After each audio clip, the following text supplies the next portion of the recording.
Hello दोस्तों, आज मैं आपको बता रही हूँ हिंदी पेडागोजी के बेस्ट ये 10 क्वेश्चन का सेट में लेके आई हूँ। ये 10 क्वेश्चन बार बार पूछे जा रहे हैं जो प्रीवियस ईयर के क्वेश्चन पेपर से निकाले हुए हैं।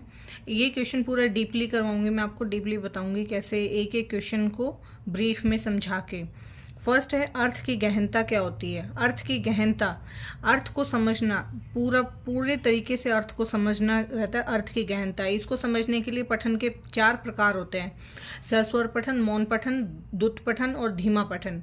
सस्वर मतलब जो हम बोल बोल कर पढ़ते हैं, 2 एकम 2, 2 दूनी 4, ABCD, ये सस्वर है। मौन पठन जो हम चुप रहकर, जिसमें हम अर्थ को समझते हैं, अगर कुछ गहराई है उसमें तो अर्थ को समझते हैं, वो है मौन पठन। द्रुत पठन में भाषा के पर प्रवीणता पाने के लिए हम द्रुत पठन करते हैं, और धीमा पठन में धीरे धीरे पढ़ने को हम धीमा पठन कहते हैं। ठीक है, तो अर्थ की गहनता जो आ रही है वो कहाँ पे है? मौन पठन में है। ठीक है, तो ये जो हमारा इसका आंसर होगा अर्थ की गहनता, वो किस में आती है? मौन पठन में। तो राइट आंसर मौन पठन है। सेकंड क्वेश्चन है भाषा सीखने सिखाने के संदर्भ में गृह कार्य का उद्देश्य क्या होता है। जो स्कूल से हमें होमवर्क मिलता है, गृह कार्य, वो हम क्यों देते हैं? टीचर्स क्यों बच्चों को गृह कार्य देते हैं? उसका जो मेन मोटिव रहता है, जो मेन उद्देश्य है, वो है सीखने को विस्तार देना। हम बच्चे को सिखाना चाहते हैं, इसलिए हम उसे गृह कार्य देते हैं, ना कि वो एक पेरेंट्स के लिए कोई काम नहीं होता है। ठीक है, ना ही उससे कॉपी भरवाने का कोई मतलब है। ये इसके अदर ऑप्शन है, तो मैंने इसके जो आंसर है वो राइट आंसर लिखा हुआ है, सीखने को विस्तार देना, इसलिए हम गृह कार्य बच्चों को दिया जाता है। थर्ड इंपॉर्टेंट क्वेश्चन है भाषा अर्जन। इस भाषा अर्जन से रिलेटेड बहुत सारे क्वेश्चंस आते हैं, जरूर पेपर में आता ही आता है। भाषा अर्जन के संबंध में कौन सा कथन सत्य है? अब ये देखिए 4 कथन है, इसमें 4 स्टेटमेंट गिवन है। भाषा सीखना एक उद्देश्य होता है। भाषा सीखना एक कोई उद्देश्य, कोई एम है। सेकंड है समाज सांस्कृतिक परिवेश के अनुसार अर्थ ग्रहण की प्रक्रिया स्वाभाविक होती है। तीसरा है भाषा अर्जन में बच्चे को बहुत अधिक प्रयास करना पड़ता है।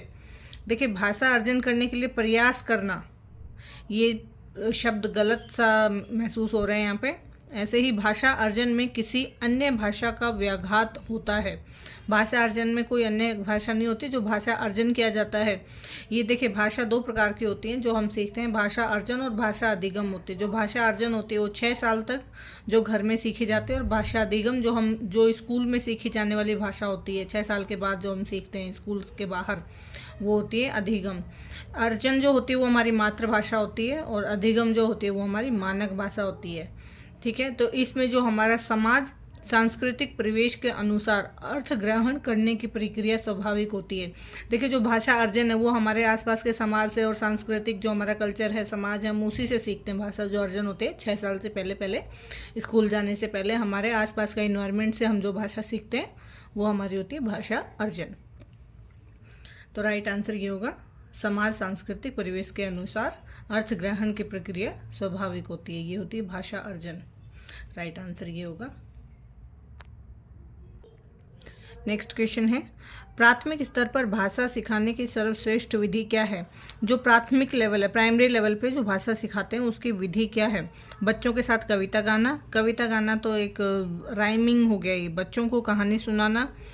बच्चों को पाठ्य पुस्तक पर आधारित वीडियो कार्यक्रम दिखाना, ये भी ठीक ठीक है सब। लेकिन बच्चों को भाषा का प्रयोग, ये जो भाषा का प्रयोग शब्द जो आ रहा है, भाषा का प्रयोग में आपके चारों पठन आ जाते हैं। सॉरी, ये 4 जो कौशल होते हैं भाषा के, ये 4 कौशल आते हैं इसमें।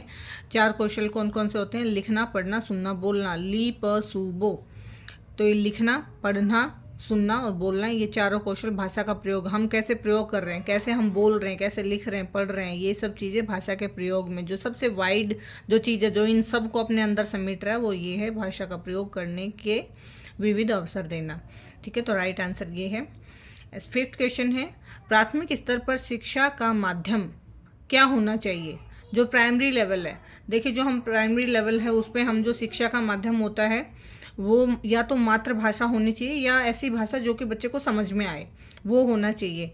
ज़रूरी नहीं है हम हिंदी में ही पढ़ाएं। अगर बच्चा मराठी है, बंगाली है, तो उसको हिंदी में समझ में नहीं आएगा, तो वो हमारा उद्देश्य पूरा नहीं होगा उससे। तो अंग्रेजी माध्यम, बच्चे को अगर अंग्रेजी नहीं आते तो हमें वो माध्यम नहीं लेना है, हिंदी नहीं लेना है। अगर बच्चे को नहीं आती है तो उर्दू होना चाहिए, ये कंपलसरी नहीं है कि होना ही चाहिए उर्दू, क्या पता बच्चे को उर्दू आती है या नहीं आती है। तो फोर्थ में है बच्चे की मातृभाषा होना चाहिए, जो उसकी मातृभाषा है, जो उसको समझ में आती है वो वाली भाषा होनी चाहिए। तो राइट आंसर 4 होगा। भाषा सीखने सिखाने के संबंध में निम्नलिखित में से कौन सा कथन सही है? भाषा सीखने और सिखाने के संबंध में कथन जो सही है, हमें सही का आंसर देना है। बच्चे स्कूल आने से पूर्व ही भाषाई पूंजी से लैस होते हैं। देखिए, बच्चे जो स्कूल आते हैं, जब स्कूल आने लगते हैं तो उससे पहले उनको भाषा आ जाती है। लैस का मतलब कम होना नहीं है, ये इंग्लिश वाला लैस नहीं है, हिंदी का लेस है। इस लेस का मतलब है कि वो परिपूर्ण है, पूरे तरीके से उसको आती है भाषा। तो भाषाई पूंजी से लेस मीन्स उसको भाषा आती है। सेकंड है बच्चे स्कूल आकर ही भाषा सीखते हैं। जो ही शब्द है, स्कूल में ही बच्चे नहीं सीखते, बच्चे घर से ही सीख चुके होते हैं भाषा। जब स्कूल में आते हैं तो उन्हें भाषा बोलना आता है। बच्चे अपने परिवार से ही भाषा सीखते नहीं, परिवार ही नहीं, वो अपने आस पड़ोस से भी भाषा सीखते हैं। जो उनका एनवायरनमेंट है, जो सोसाइटी है, वो वहाँ से भी भाषा सीखते हैं। फोर्थ में है बच्चे स्कूल में मानक भाषा का ही प्रयोग करते हैं। देखिए, जो लास्ट क्वेश्चन था, मैंने थर्ड क्वेश्चन में बताया था कि